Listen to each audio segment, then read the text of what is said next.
Hey guys, welcome back to Lush Aqua. So it is common knowledge that CO2 is very important in a planted tank. I'm sure even you guys know that CO2 plays a vital role in one of the three key factors of keeping a planted tank healthy and thriving. But many hobbyists out there, especially the beginners, get really intimidated by CO2 setups. There are a lot of myths that aren't really true about CO2 itself. Now, every hobbyist has a pattern of growth. You usually start off with DIY CO2 with yeast and sugar, then you may be going up to another DIY method of citric acid and baking soda, and then finally every hobbyist reaches pressurized CO2. Now, it doesn't really matter which type of CO2 you're injecting into the aquarium if you aren't using good diffusion or you don't have good diffusion in the aquarium itself. Now, in today's market, aquarium market, we have a lot of diffusers itself. I use a glass diffuser. I have used one of these before. This is a aquarium CO2 reactor.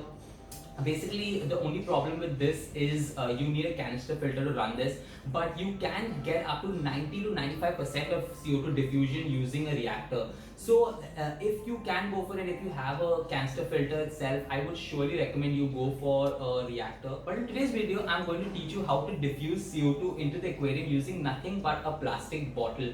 Now, you can use a Coke bottle, a Pepsi bottle, or any soft drink bottle out there. It doesn't make a difference.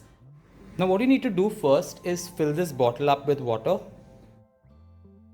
Once the bottle is filled, you need to go ahead and grab your CO2 hose. Now I've plugged this into my pressurized CO2 cylinder. You can use DIY CO2 for this as well. And you just need to leave it in there till the CO2 rises to the surface and creates that airspace. Now once it's filled with enough CO2, you can just leave the bottle and let it float upside down.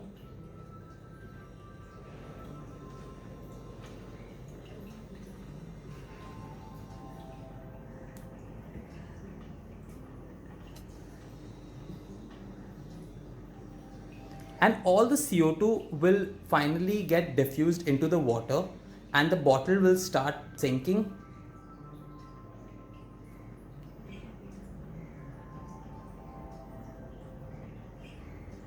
Now if you notice, I had only filled 3 or 4 inches of CO2 into this bottle so it bobbles straight. Well, if you want to fill the bottle and do these CO2 changes less frequently, you can go ahead and add a stone here and fill it almost till 95% of the bottle and it will bobble straight.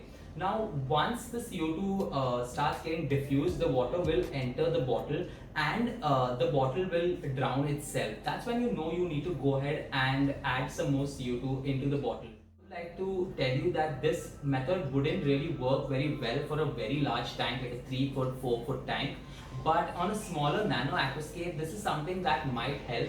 And in the current pandemic situation, if you've broken your CO2 diffuser itself or your ceramic diffuser, you can use this method till you can't go ahead and buy a new one or you can't order a new one in. So that's it for this video, guys. Thank you so much for watching. I hope you really enjoyed this video. If you did, don't forget to give it a big thumbs up and also subscribe to Lush Aqua.